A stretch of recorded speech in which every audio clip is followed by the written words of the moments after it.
Good afternoon. Today we're going to speak about the sensory function of the body, covering temperature regulation, tactile, proprioception, and also the special senses that include visual, vestibular, olfactory, and gustatory. So we'll start with temperature control. And you need to know that the body keeps its core temperature constantly at about 37 degrees centigrade. And this is by physiological adjustment controlled by the hypothalamus. Normally, temperature regulation is achieved through the precise balance of heat production, heat conservation, and heat loss. The temperature regulating center is found in the preoptic area of the hypothalamus. This area normally receives an input from temperature receptors in the skin and the mucous membrane. The temperature sensory signal from the preoptic area and from the periphery are combined in the hypothalamus to be able to control heat production and conservation reactions of the body. How do you normally respond to cold? If you're standing outside naked or with a minimal amount of clothing or with only underwear in a winter time, your temperature will drop quickly. This will stimulate skin cold receptors in the hypothalamus and cools the blood flowing into the skin. These signals are received by both the hypothalamus thermostat and the higher cortical center, because the temperature control is also mandated by the cortex. The temperature is variable depending on location, activity that you're doing, the environmental, as I explained, circadian rhythm, and gender as well. So the thermostat is also activated by a change in blood temperature. It initiates responses that promote heat gain and inhibits centers that promote heat loss.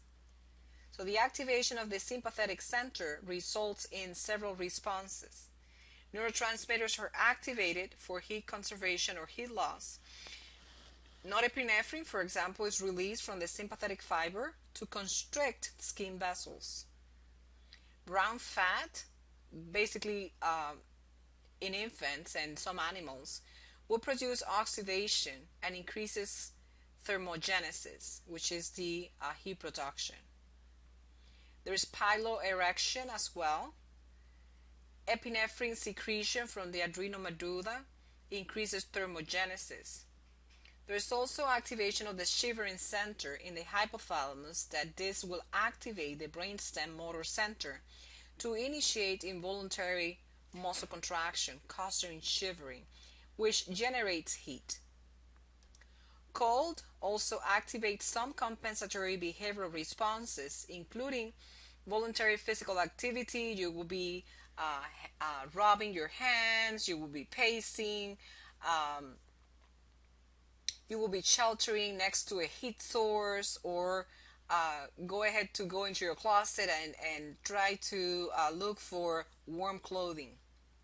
So either voluntary or semi-voluntary behaviors in response to cold are activated by the higher brain center, which is the cortex and the limbic system.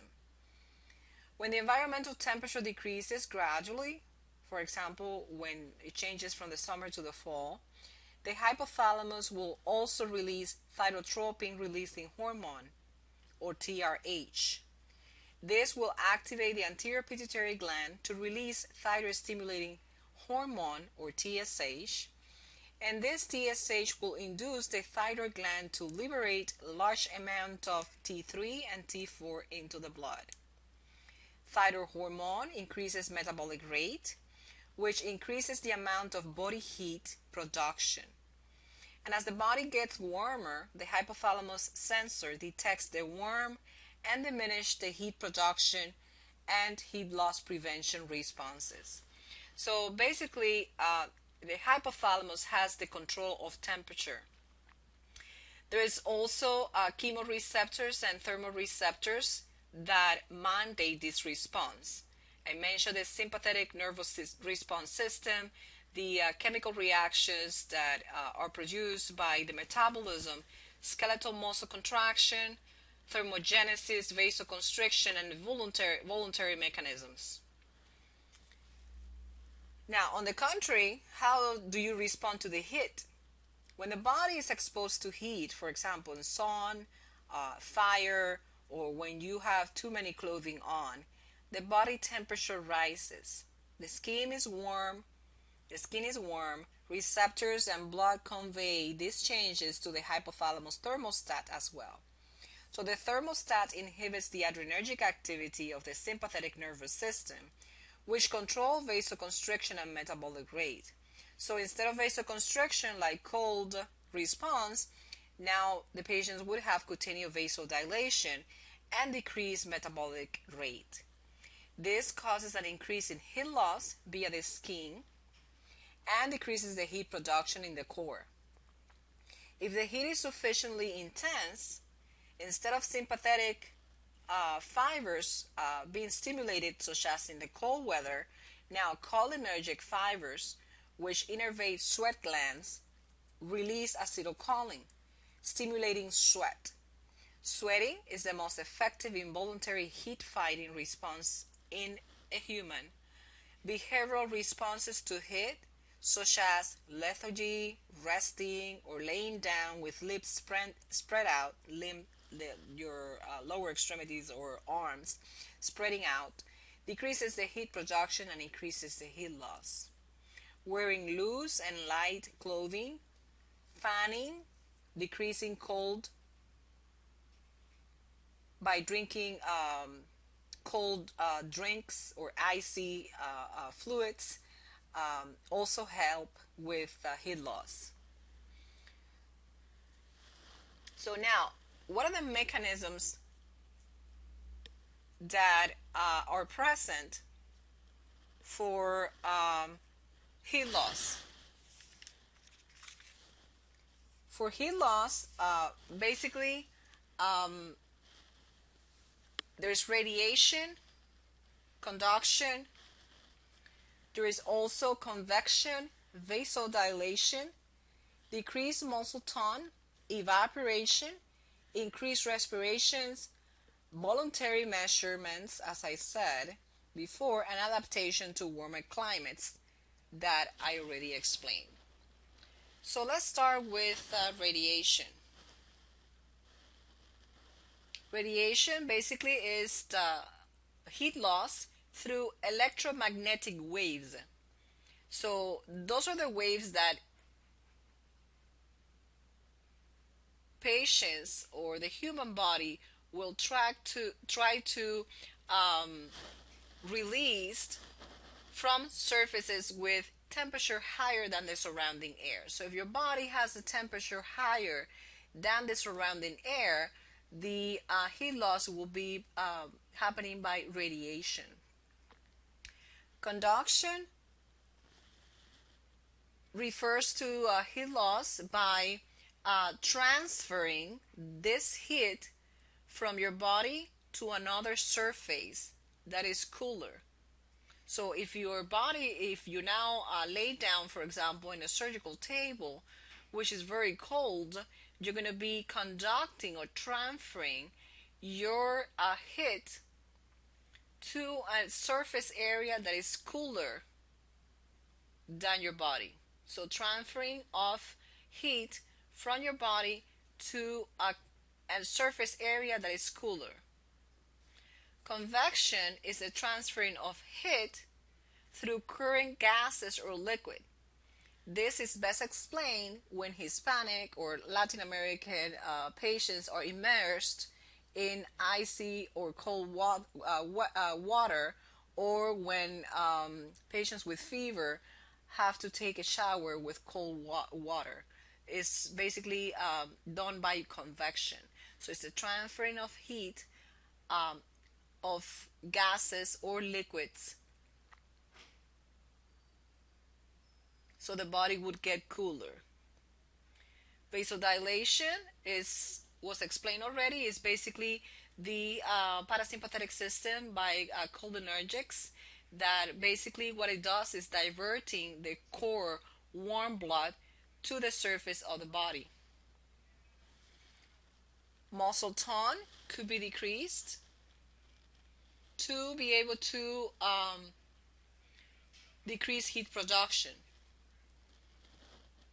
Evaporation is no more than after you were immersed into that cold water, or you took a shower with a cold water by convection. If you do not dry the patient, if you do not dry the skin of the patient, that heat loss will be done by evaporation. So you basically allow the water to evaporate in the surface of the skin to cool the body. In addition, to be able to provide heat loss, patients could hyperventilate, or by creating voluntary mechanisms, as I said, rubbing your body, stretching out, spreading your legs, um, going to the closet and get warmer clothing, etc.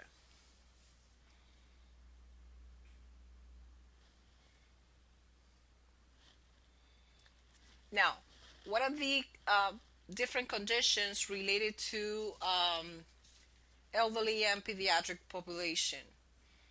Basically, in infants, they produce sufficient body heat by the presence of brown fat, but they're unable to conserve that heat. So they have to be kept warm at all the time. In aging, there is slow vasoconstriction, so the sympathetic system will be decreased. Metabolic rate is also decreased, even more if they have thyroid conditions. Shivering is decreased, and also sweating and the perception of heat and cold are decreased as well. Now let's talk about fever. Fever is no more than elevation of body temperature from the core when it's greater than 37.8 orally, or 38.2 rectally, or is an elevation above a person's known normal daily value. This elevated body temperature that is not caused by a resetting of the temperature set point in the hypothalamus is commonly called hyperthermia. Many patients use fever very loosely. Give me 1 second.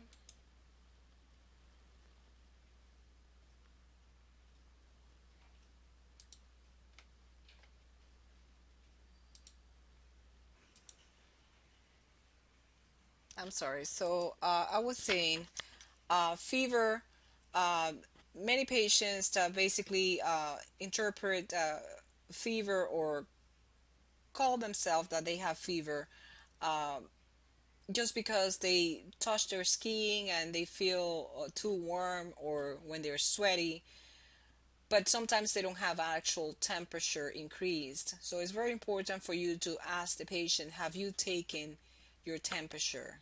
How do you know you have fever? Okay, so what is the pathophysiology of fever? During the 24-hour period, temperature varies from the lowest level in the early morning to the highest in the afternoon due to the circadian rhythm. So body temperature is determined by the balance between heat production by tissues, particularly the liver and muscles, and heat loss from the periphery. Normally, the hypothalamus thermoregulatory center maintains the internal temperature between 37 to 38 centigrades. Fever results when something raises the hypothalamus set point, triggering vasoconstriction and shunting the blood from the periphery to decrease heat loss, sometimes shivering, which increases heat production. This process continues until the temperature of the blood bathing the hypothalamus reaches the new set point. So resetting the hypothalamus set point downward or lower with antipyretic drugs initiates heat loss through sweating and vasodilation. The capacity to generate a fever is reduced in certain patients, for example, alcoholic patients or elderly or neonates. So there is a temporary resetting of the hypothalamus thermostat. There is activation of heat production and conservation measures to a new set point. And there is also exogenous pyrogens. These are substances that cause fever. There are exogenous pyrogens are usually microbes or microorganisms, or their products such as endotoxin or exotoxins. The best study of these pyrogens are the gram-negative bacteria endotoxins, and also Staph aureus toxins, which could cause toxic shock syndrome. There is exogenous pyrogen that usually cause fever by inducing release of endogen pyrogens such as interleukin, prostaglandins, tumor necrosis factors, and also interferon or interleukin 6. So what are the consequences of fever? Although many patients worry that fever itself can cause harm, the modest transient core temperature elevation to 38 or 38 and a half or 39 caused by acute illness are well tolerated by any healthy adult. However, extreme temperatures greater than 41 may be damaging. Such elevation is more typical of severe environmental hyperthermia, but sometimes results from exposure to illicit drugs such as cocaine, anesthetics, mostly vapor anesthetics, that could produce malignant hyperthermia, such as allothane, for example, or some antipsychotics, such as serotonin or SSRIs, or that could produce serotonin syndrome, or also neuroleptics such as Haldol, Trazodone, Risperdal, etc., that could produce neuroleptic malignant syndrome. At this temperature, there is protein denaturalization. Inflammatory cytokines from the inflammatory cascade that we have studied activates the inflammatory cascade, and all these factors, endogens, pyrogens, are released, such as prostaglandin, interleukin, tumor necrosis factor, interferon, etc. As a result, cellular dysfunction could occur, leading to malfunction and ultimately failure of most organs. The coagulation cascade is also activated, so malignant hyperthermia could lead to disseminated intravascular coagulation. Because fever can increase the metabolic rate by 10 to 12% for every degree of increased temperature, many patients that are under stress with persisting cardiac or pulmonary insufficiency could have severe complications. So this is again the pathogenesis of fever that I just explained with a diagram. So every time a patient has fever or any cause of elevated temperature, the immunological reactions and adaptive immune system, B lymphocytes, will proliferate. There is an increase of catecholamines by the sympathetic system, producing vasoconstriction and shivering. There is also acute phase reactions. So whenever the patient has fever by any cause, there is an increase of C-reactive protein. Also, the sedimentation rate is elevated, fibrinogen, decreased albumin, so the patients could go into catabolic state, and hypoalbuminemia, and patients could have edema. There is increased circulating neutrophils because it's the first cell of the inflammatory cascade that migrates to the area of possible infection or inflammation. There is the cerebral cortex activation, so there's a behavioral response for voluntary mechanisms to avoid heat loss. There is shivering and vasoconstriction, as I said. There is a new reset of the hypothalamus to this new temperature.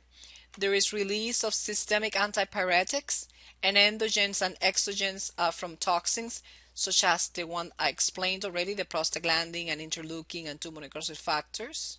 Okay. And again, there's acute phase reaction at the level of the organs, in the liver, in the bone marrow, in the adrenal gland, etc. So, fever is basically stimulated by endogenous pyrogens, which are endotoxins. Benefits of fever: fever is not all the time a bad condition. It aids in the infectious response, it kills many organisms, decreases the serum level of iron, zinc, and copper, deprives bacteria of food, promotes lysosomal breakdown and autodestruction of the cell, and also increases lymphocytic transformation and phagocyte motility. What are the possible etiologies of fever? Well, fever could be an infectious process, which is the most common. It could be an inflammatory process, such as drug related, as we mentioned. It could be drug induced fever. It could be also autoimmune disorders, such as rheumatic. And it could also be neoplastic.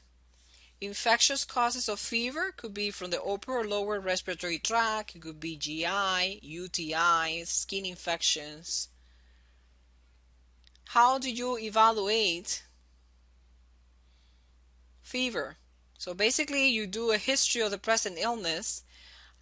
You go through the review system, the past medical history, if there is any recent surgery, if there is any reason for immunosuppressed disorders such as HIV, diabetes, cancer, organ transplantation, sickle cell, or valvular diseases, any unknown disorder that could predispose to fever, such as rheumatological disorders such as lupus, gout, sarcoidosis, or hyperthyroidism or cancer. Okay, go through the list of drugs that could induce fever or could predispose the patient to a high degree of infection, such as corticosteroids, patients on chemotherapy, patients on immunosuppression, um, patients that are in illicit use of injections that could predispose the patient to endocarditis, hepatitis, or septic embolies. Basically, you go through the physical examination to be able to find some clues for the source of infection. Um, Also, red flags that can tell you that this is a complicated infectious process, such as altered mental status, if the patient has stiff neck or headache, that could point to meningitis, such as petechial rash as well. Any hypotension that leads to sepsis or septic shock, dyspnea, and all the search criteria.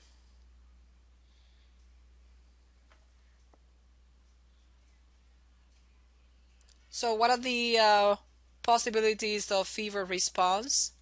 In the older adult, basically, there's decrease or no fever response to infection. Many elderly come to outpatient settings or hospitals with an atypical presentation when they have an infectious process, most likely related to delirium. They come with altered mental status, um, but sometimes, or the majority of the time, they do not have fever, they do not have leukocytosis. In children, they develop higher temperatures than adult for um, minor infections, and also they could have febrile seizures. Now, there is another condition that is called fever of unknown origin. This is basically fever that is a temperature higher than 101 grades of Fahrenheit, that after 3 days of hospitalization and after all the basic investigation has been done, you still cannot diagnose the etiology of the fever. So again, you need to know this concept is basically a fever higher than 101 that remains undiagnosed after 3 days of hospital investigation or after 2 or more days of outpatient visits. The most common cause is infectious process, even though you sometimes are unable to find the cause. But it could be many more causes, such as malignancies as well. But again, the most common cause is a benign process of infection. Now let's talk about hyperthermia. Hyperthermia is basically not mediated by pyrogens. Is a marked elevation of temperature of the body that can produce nerve damage, coagulation of proteins, and death, as I explained. Is when basically the temperature is higher than 41 grade centigrade or 1 of 5.8. Patients could have seizures, and it could even lead to death.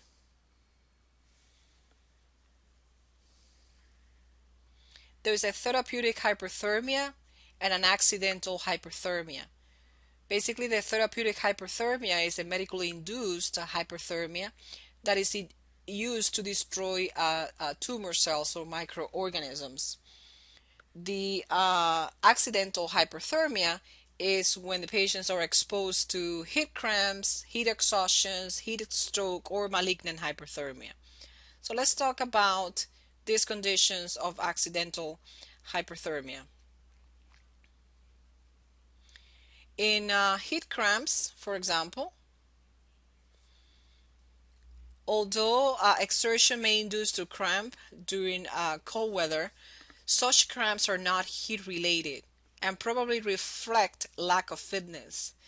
In contrast, heat cramps are painful, spasmodic muscle cramp that usually occurs in heavily exercised muscles in hot and humid environment. So patients have severe spasmodic cramps that could be in the extremities, in the abdomen, and is followed by prolonged sweating, by prolonged exposure to heat environments or humid environments, and of course is associated by profuse sweating and sodium loss. Very common in people that are not used to be in heat. When people go into public speech, or when there is a public ceremony that they have to be exposed to heat, or when you exercise extremely or strenuous exercise. It happens in manual laborers such as steel workers, roofers, miners, military trainees, athletes. So the cramping is abrupt. It usually occurs in muscles of the extremities, but it could occur anywhere. It can begin during exercise or after.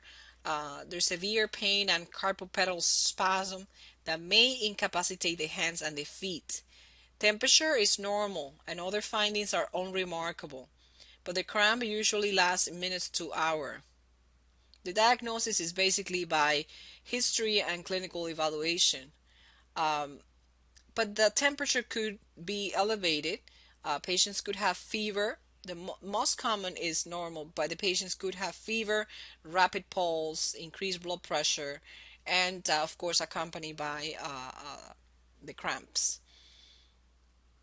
Basically, how you treat the patient is to um, try to relieve immediately the cramps by passive stretching, like ankle dorsiflexion.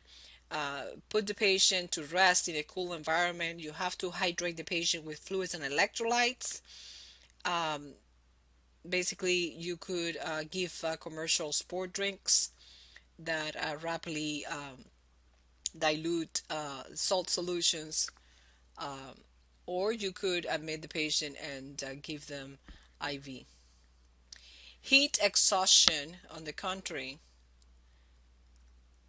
is a collapse in response to prolonged high core or environmental temperature. So the patients don't have the cramp, they basically collapse. It's a known life-threatening clinical syndrome of weakness, malaise, syncope, and other non-specified symptoms caused by heat stroke. Basically, patients would have vague symptoms. Patients may not realize that heat is the cause. Symptoms may include weakness, dizziness, nausea, vomiting, up to syncope, due to the standing of long periods in the heat. On examination, the patient appears tired, usually sweaty and tachycardic, and they could also have orthostatic hypotension. Uh, there is prolonged vasodilation, profuse sweating. The patient, of course, is dehydrated with decreased plasma volumes, hypotension, decreased cardiac output, and as a compensatory mechanism with tachycardia. The treatment is basically to stop the activity, lay down, and drink fluids. So, oral or IV fluids and electrolyte replacement as well. Heat stroke is basically lethal. So, as I said, the heat cramps and the heat exhaustations are not life-threatening conditions, but the heat stroke is hyperthermia accompanied by a systemic inflammatory response causing multiple organ dysfunction and often death. So it's potentially lethal. Results from a breakdown or overstressed thermoregulatory center. The brain cannot tolerate temperatures higher than 40 degrees. Occurs when the compensatory mechanism for dissipating heat fails.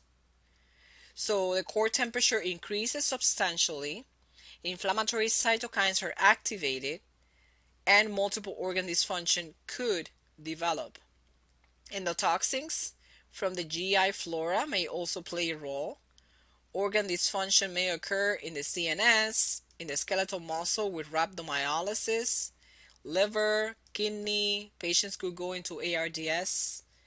Coagulation cascade is activated. Patients could have DIC, hyperkalemia, and hypoglycemia.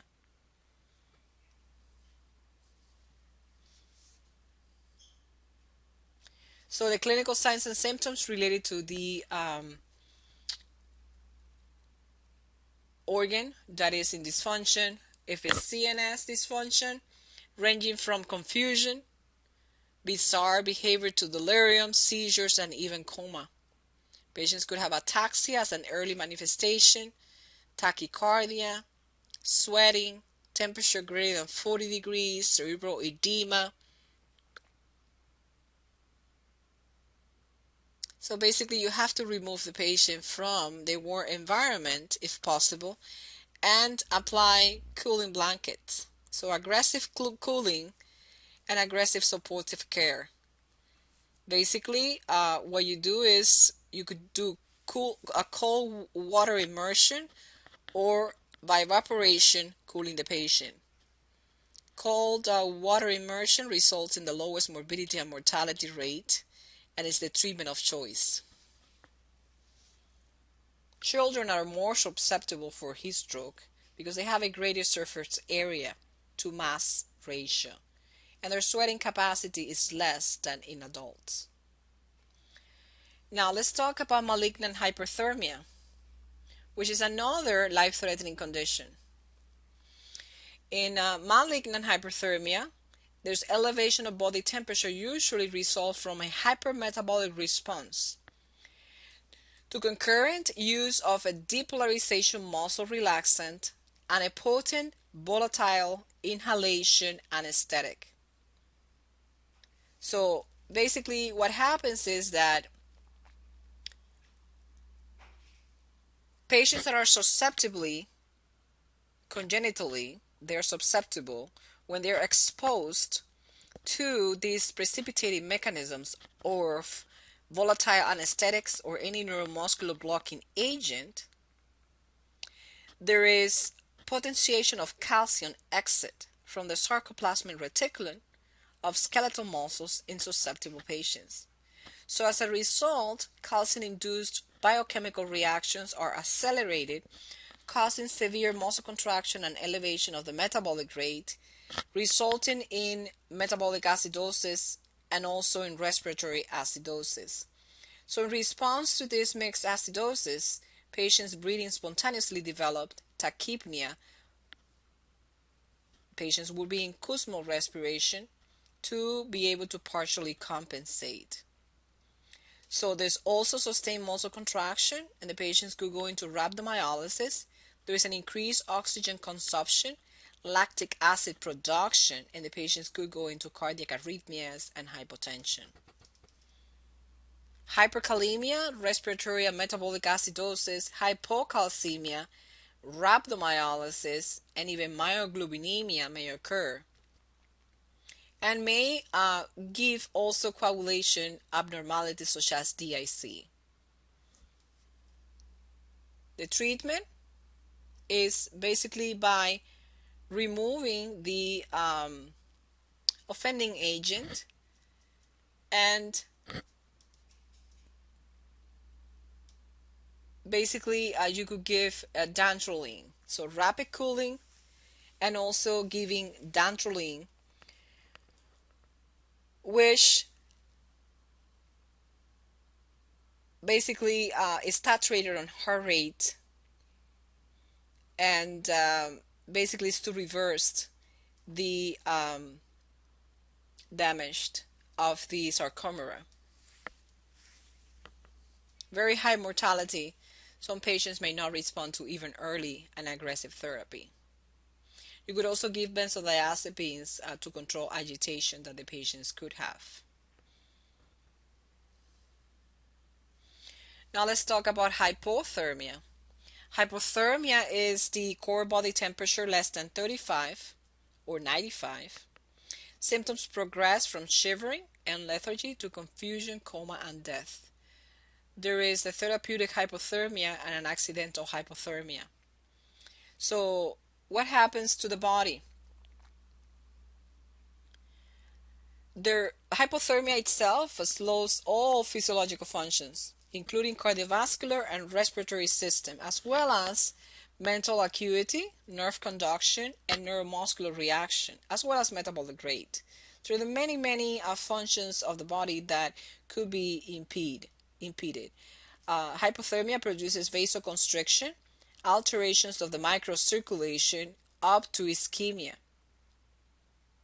So if the thermal regulation ceases below 30 degrees, the body must then depend on an external heat source for rewarming.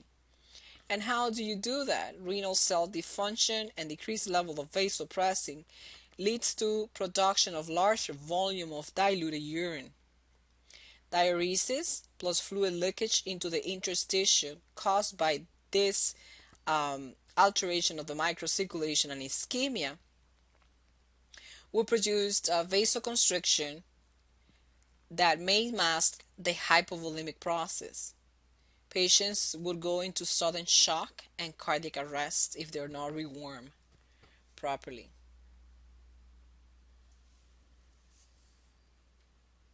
Patients could have increasing blood viscosity that facilitates blood coagulation and clotting. Again, there's a therapeutic hypothermia that the production of energy is preserved.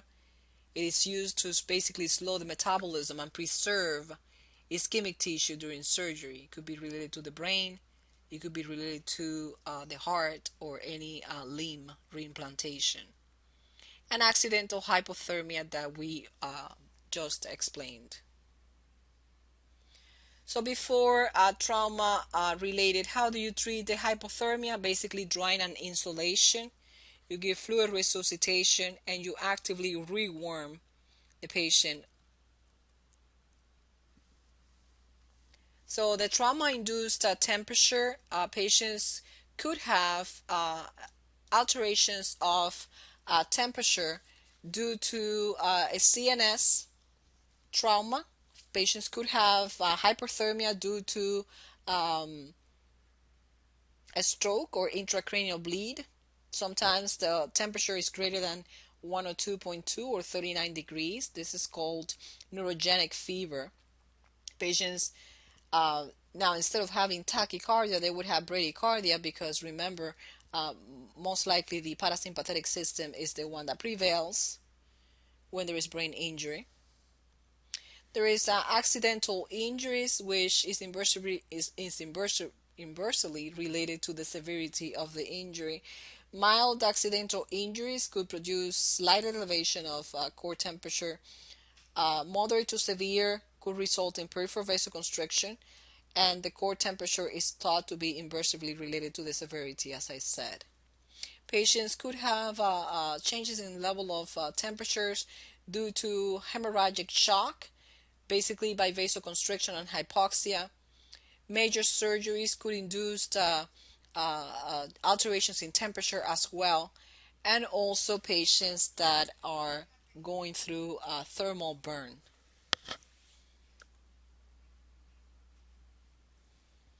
Now let's talk about sleep. Sleep is necessary for survival and good health. But why sleep is needed and exactly how is it benefit people is not fully understood. Individual requirements for sleep may vary, usually from 6 to 10 hours every day. Most people sleep at night. However, many people must sleep during the day to accommodate work schedules. That is a situation that can lead to sleep disorders. How long people sleep and how rested they feel after waking can influence many factors, including level of excitement or emotional distress, age, diet, use of drug, and also aging. For example, if some drugs could make people sleepy and other makes sleeping difficulty, some food components such as caffeine or strong spices um, can disturb sleep as well. Older people, the elderly patients, tend to fall asleep earlier and awaken earlier as well. So they're less tolerant to changes in sleep habit. If people have to move into a relative home or a nursing home, such as elderly patients, they may have no control over such things as temperature and noise level. So the resulting discomfort can make sleeping difficult as well. So what also can change the habit of sleeping, depression can interfere with sleep. Drugs, for example, diuretics for heart failure, can interfere. Taking naps during the day, such as older people that do this all the time, could also influence sleep disorder. Now let's talk about the sleep cycle. There are two phases of sleep. There is rapid eye movement and non-rapid eye movement. The non-rapid eye movement accounts for about 75 to 80% of total sleep time in adults.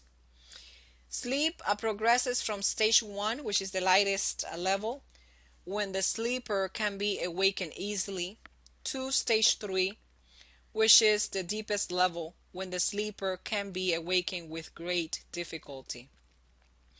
In stage 3, blood pressure is at the lowest level, and heart and breathing rates are at their slowest level as well. Now, talking a little bit about REM sleep, electrical activity in the brain is usually high, sometimes resembling that during wakefulness. The eyes move rapidly and muscles are paralyzed, so the voluntary movement is impossible. However, some muscles may twitch involuntarily, and the rate and the depth of breathing increases. The most vivid dreaming occurs during REM sleep. Most talking during sleep, night terrors, sleep wakening also occurs during stage 3 of non-REM sleep. So the hypothalamus is the major sleep center. You have control of sleep-wake cycle in the suprachiasmatic nucleus, and the ovexins from the hypocreatines promote wakefulness and REM. I will be pausing here 1 second.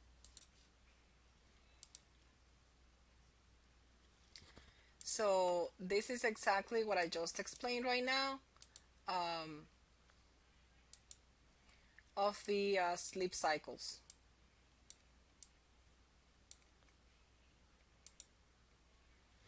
This is the non-REM, which is the most common. Okay, that has 3 phases. as I explained, is very restorative and reparative. You have the three stages here of the non-REM. And the REM, which is the least and is also known paradoxic. Okay. This is the normal sleep cycle, as I explained. And you have a question about the non-rapid and rapid eye movement, which you have your answer. And the pediatric sleep patterns, newborns basically sleep 16 to 17 hours per day. The infant sleep cycle is approximately 50 to 60 minutes. The infant enters the REM cycle immediately on falling asleep. The child assumes the normal adult sleep pattern around 2 to 5 years of age. And also sleep is important not only for growth but for neurocognitive development.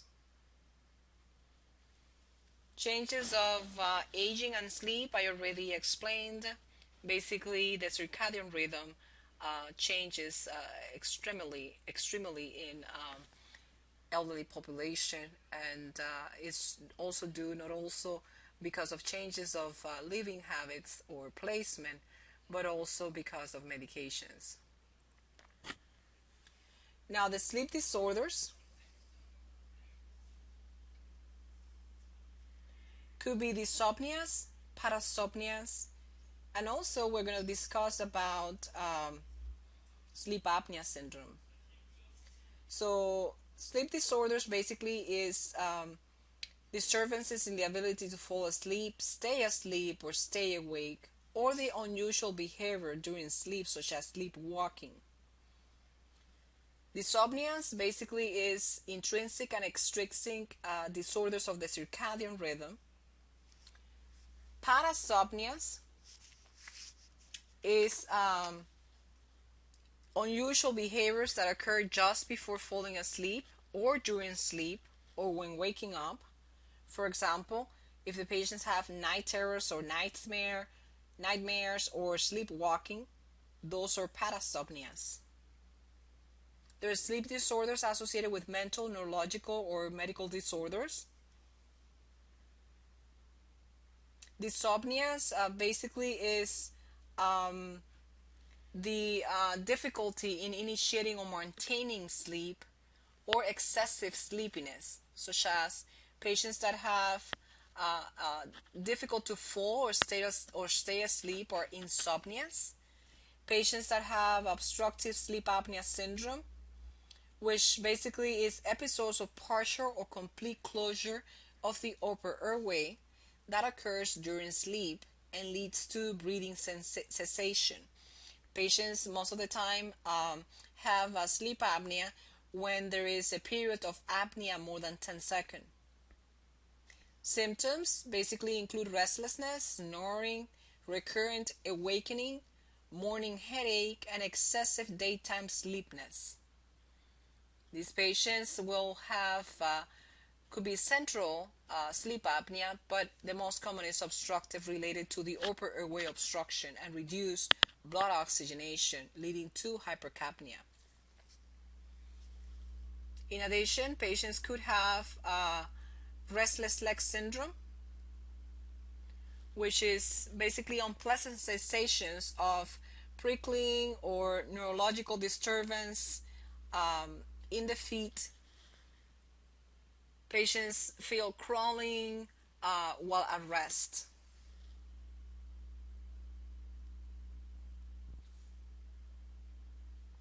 To talk a little bit more about restless leg syndrome, basically is the irresistible urge to move your body when you're sleeping.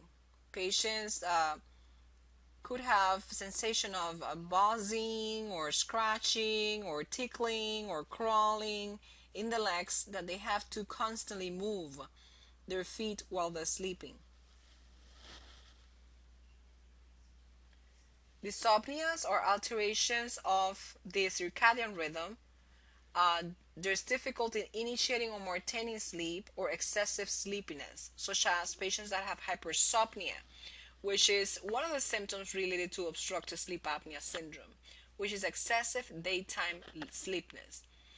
Patients also could have narcolepsia, which is a type of hyperinsomnia, with cataplexia, which cataplexia is the brief spell of muscle weakness when the patient is falling asleep. Patients could have hallucination and even they could have sleep paralysis.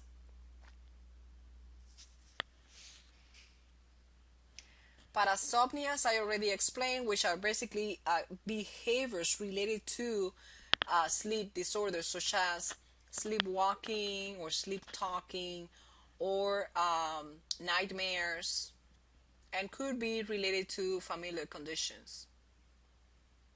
Sleep disorder also could be mentally or neurological related, could be secondary to traumatic brain injury, related to depression or dementia. It could be related to hypo or hyperthyroidism. It could be related also to sleep-provoked disorders such as obstructive sleep apnea syndrome, COPD, asthma, or diabetes. Now let's talk about touch and proprioception. Basically, touch is the sensation of tactile that is present in the skin and is mediated by the receptors Meissner and Pacinian corpusculus. Proprioception, on the contrary, is the position and location of the body parts. This depends on other sensory inputs, which are the ear, middle ear, and internal ear. Is also mediated by the joints and ligaments. Is mediated by coordination and also muscle contraction.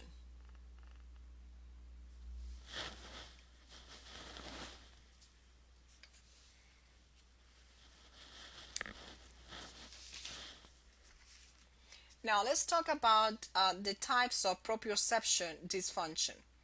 And here we're going to discuss several disease processes. We're going to talk about vestibular nystagmus. We're going to talk about vertigo. We're going to talk about Meniere's disease and peripheral neuropathies. So let's talk about vestibular nystagmus. What is nystagmus? Nystagmus is no more than an involuntary eye movement that could be caused by neurological conditions or ear disturbances. And those are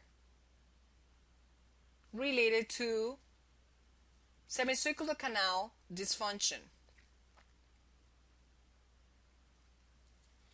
Vertigo, on the contrary, is related to dizziness as well. Sometimes the patients feel the sensation of movement around the environment, or the body is static and the environment is moving around them, or the environment is the one that is static and the body is moving around them. So dizziness is an imprecise term. Patients often use this to describe various related sensations that includes fainting or syncope or light headache or a feeling of imbalance or unsteadiness, spinning sensation. Vertigo is no more than a false sensation of movement of the self or the environment.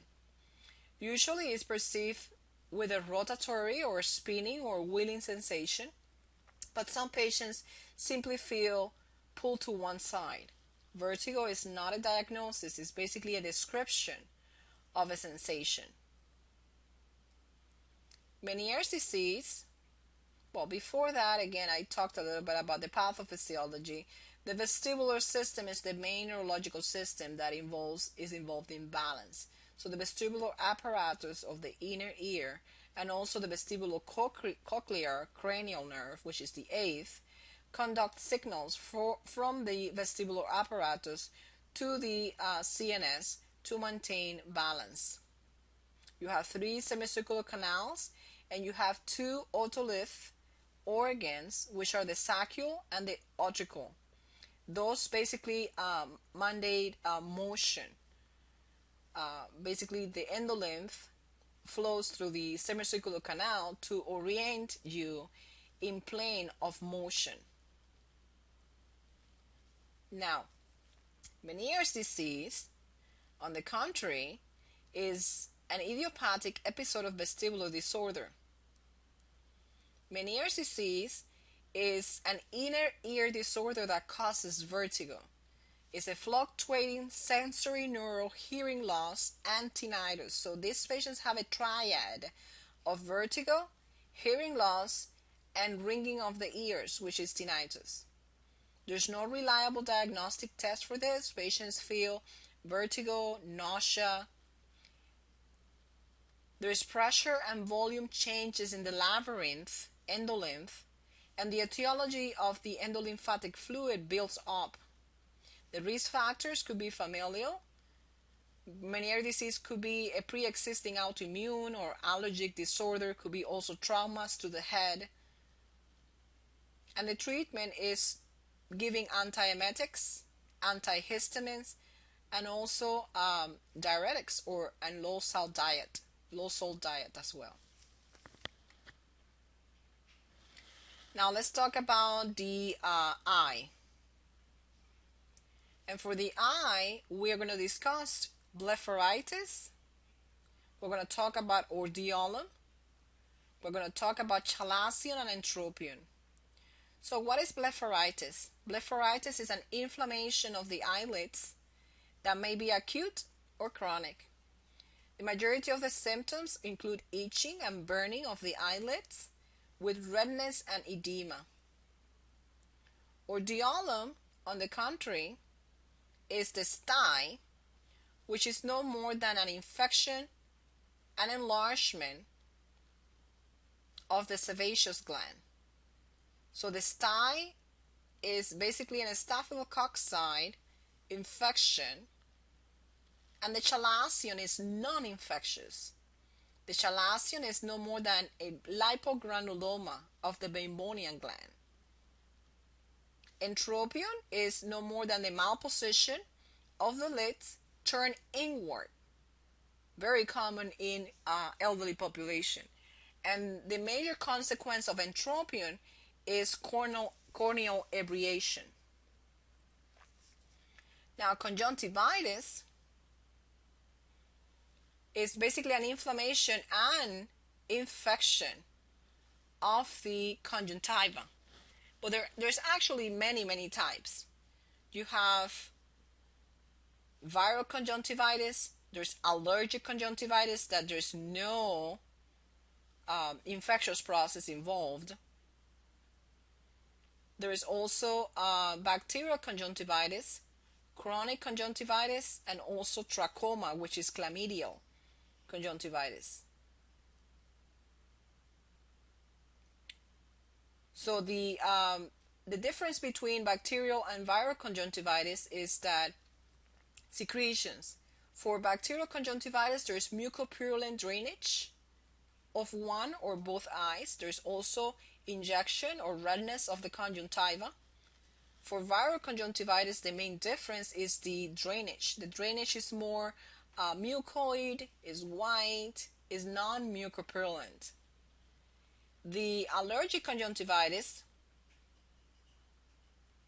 on the other hand, is related to a systemic disorder of either patients that have family history of hino fever or other types of asthma or allergies.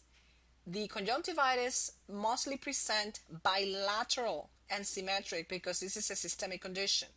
And the secretions, the drainage, is clear. Trachoma, on the other end, is mostly related to sexually transmitted diseases or neonatal through the passage of the birth canal, and that could lead to blindness.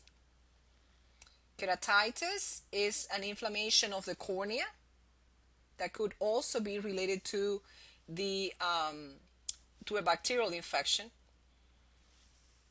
You had the eye as anatomy. You could review that on your own. And aging and vision, basically the lens is affected.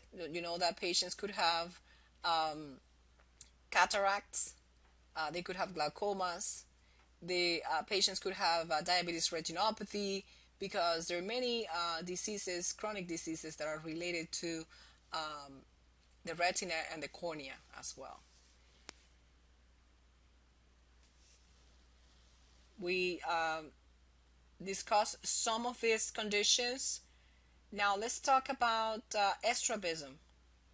Estrabism is no more than a deviation of one eye. It's a misalignment process that causes deviation of normal gaze. The diagnosis is basically clinical, includes observation of the corneal light reflex that you're going to see in health assessment using a cover test. And the treatment basically is correction of visual impairment with patching or corrective lenses or surgery itself. We talked about nystagmus already, which is an involuntary unilateral or bilateral rhythmic movement, and it could be horizontal nystagmus, it could be vertical nystagmus, it could be pendular or jerky. There's a physiological nystagmus as well, when you exaggerate the vision to the extreme angles.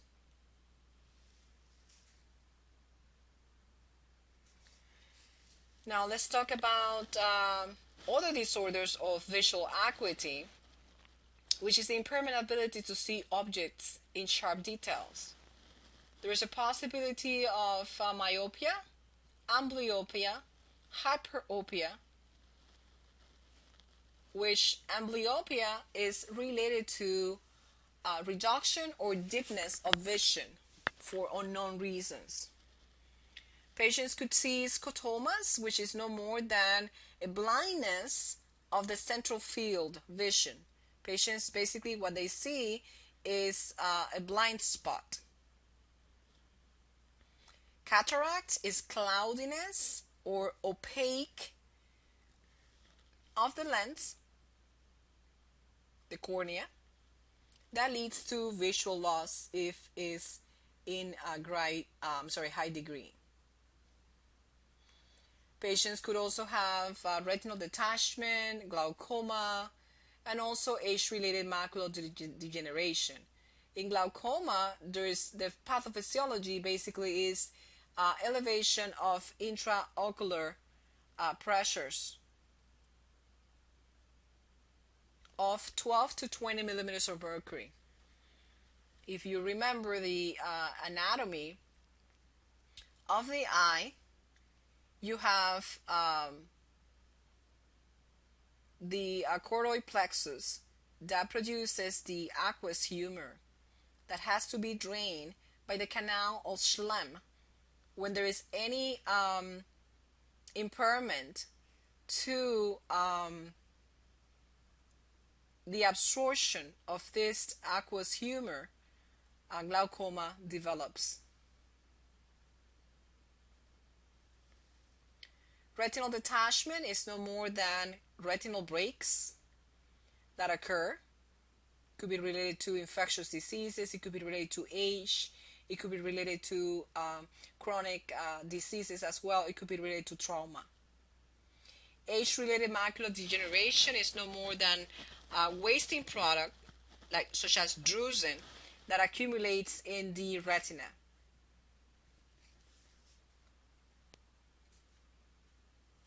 There is also alterations of accommodation. Patients could have diplopia, they could have blurred vision, double vision such as diplopia, and headache. Presbyopia happens in the elderly population, which is no more than loss of accommodation.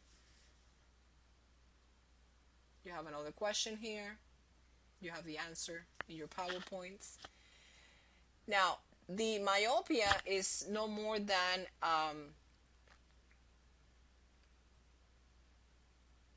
nearsighted conditions. Hyperopia is farsighted alteration. And astigmatism is no more than an unequal curvature of the cornea.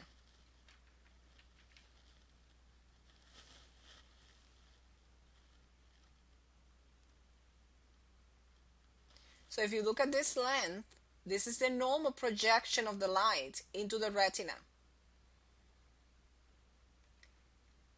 A projection of the light longer or farther from the retina is called myopia.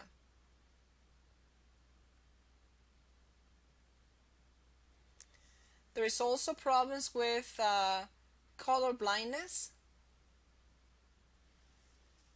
which is basically a congenital disorder that patients cannot distinguish from red or green. So basically primary colors are affected.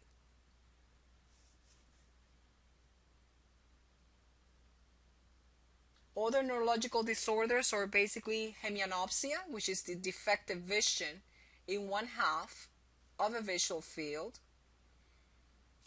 There is homonymous hemianopsia, which is basically a complete loss of vision in the inner one half of the eye. Examples of homonymous hemianopsia could be related to a trauma. So it's an injury, basically an injury that could happen in the optic nerve. So it's basically decreased vision or blindness in half of the visual field. Types of hemianopsias, as I said, this one, homonymous hemianopsia, is the loss of a half of the visual field on the same side in both eyes. The visual image that we see to the right side travels from both eyes to the left side of the brain, while the visual image we see to the left side normally travels to the right due to the intersection of the chiasm optic. Heteronymous hemianopsia, on the contrary, you could have a binasal hemianopsia, the loss of the field surrounding the nose, or bitemporal hemianopsia, which is the loss of the field closest to the temple. Now, other neurological disorders could be related to papilledema. And papilledema is no more than the edema of the optic nerve. When do you see that swelling of the optic disc? Most of the time is due to increased intracranial pressure. So the optic disc swelling results from causes that do not involve. So in addition to increased intracranial pressure, swelling of this optic disc could occur not related to intracranial pressures, and it could be malignant hypertension. It could be thrombosis of the retina. There are no early symptoms whatsoever, although a vision may be disturbed for a few seconds. Papilledema requires an immediate search for the cause. And how do you diagnose this? By doing an ophthalmoscopic examination or fundoscopic examination. So related causes could be brain tumor, abscesses, trauma, hemorrhages, meningitis, encephalitis.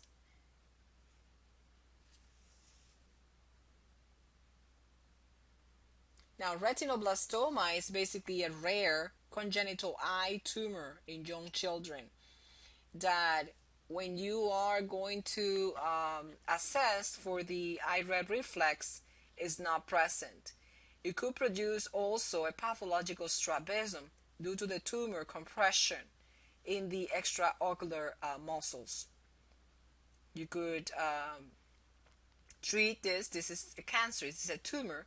So you could do this by radiotherapy, chemotherapy, cryotherapy as well, and all removal of the eye, which is not the best option. So if you do light reflex, normally you will be able to see two red light reflex on both eyes. So when you take a picture of a person, you're able to see both red light reflexes, When a patient has retinoblastoma, which is a very common congenital malformation of the eye related to cancer, you are not able to see the red reflex on the affected eye. Now let's talk a little bit about the ear. This is the anatomy that involves the external ear, which is the pinna, the auditory canal, and the mastoid process. And the middle ear, you have the ossicles, which are the malleoles, the incus, the stapes, and also the Eustachian tube. And in the internal ear, the fluid. Inner ear is in charge of not only hearing, but also equilibrium through the semicircular canals. The inner ear has all these structures, the perilymph, the cochlea, the organ of Corti, and also the otolith. This part here is very important for the patients that have vertigo. When they are in malposition, patients will lose balance. This is the ear anatomy. Now, let's talk about conditions that are related to the elderly populations. If you remember, for the eye, they have presbyopia, which is a decreased vision acuity. And for the hearing, they have presbycusis or presbycusia, which is the loss of hearing. And this is a neural sensory hearing loss that they have. And it's due to cochlear degeneration and loss of auditory neurons in the organ of Corti. They could also have conductive hearing loss if they have enough wax production.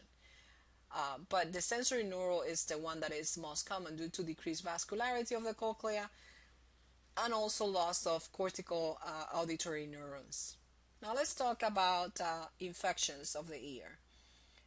External otitis and otitis media. An external otitis is basically an acute infection of the ear canal that is typically caused by bacteria. The most common is strep pneumonia, Moraxella catarrhalis, and influenza, but Pseudomonas could be present and even more in pediatric population.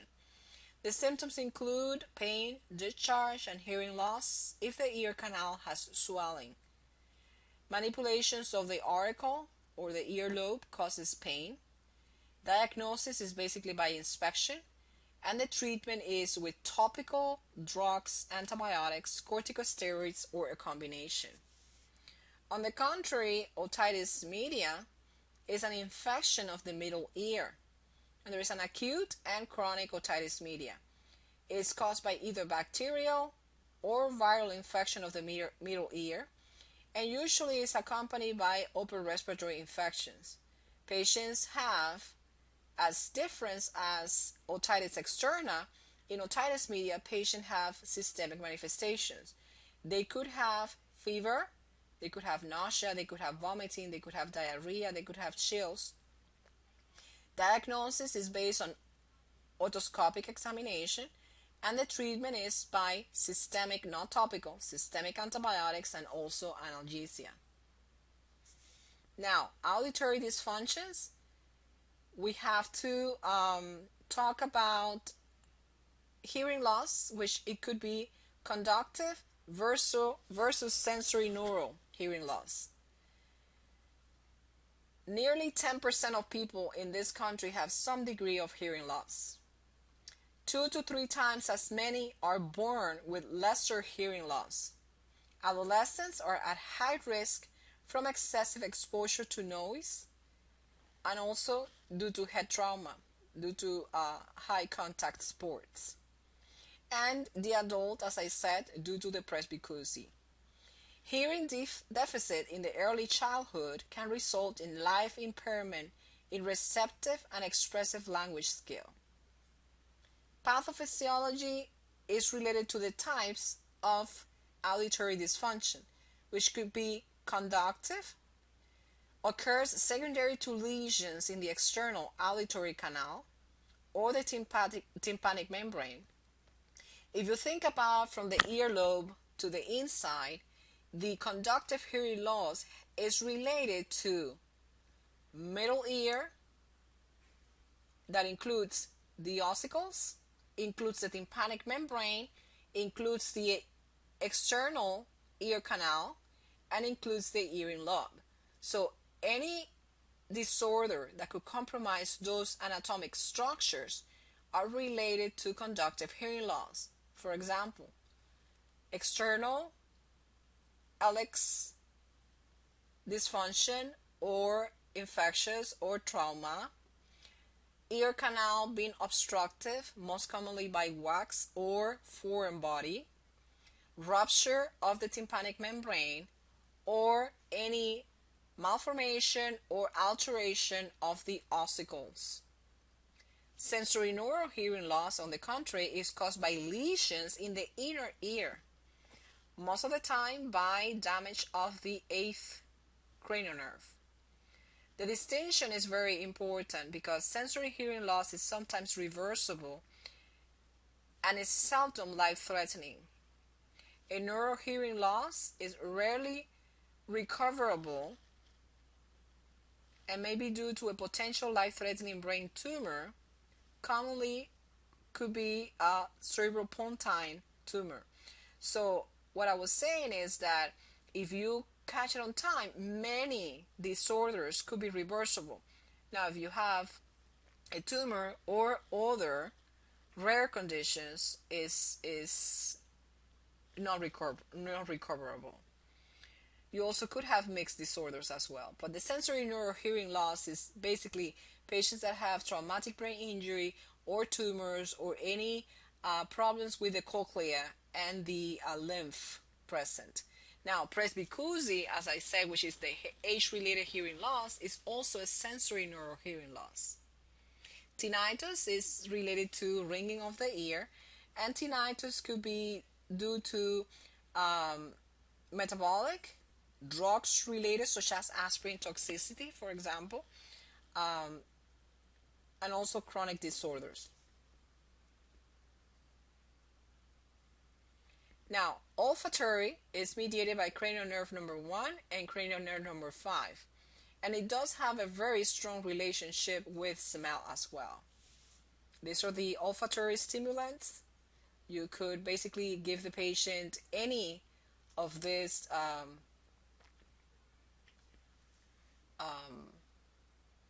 fragrances or types of smell to measure the olfactory nerve.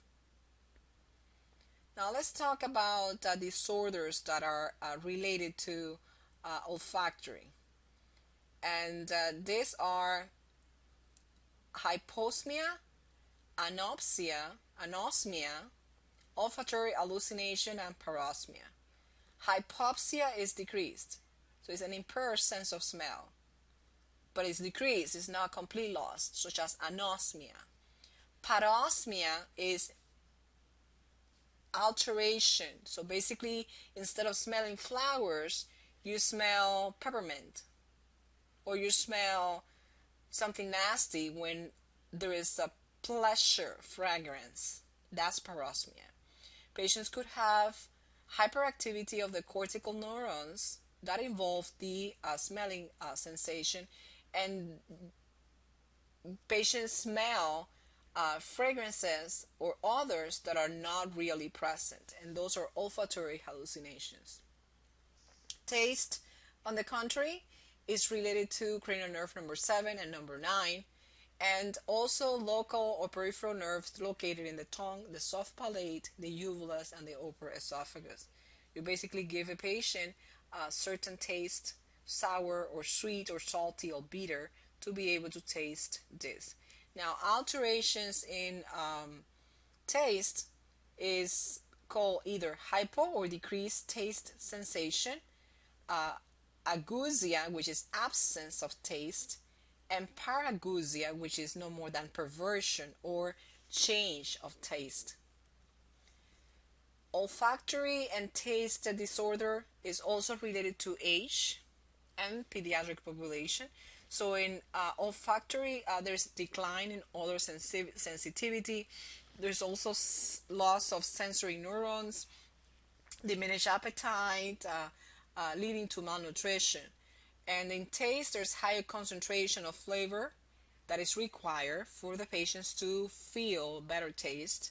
There's a declining number of papilla for gustatory papillas, and there's also change in taste perception as well. And this is the end of our presentation.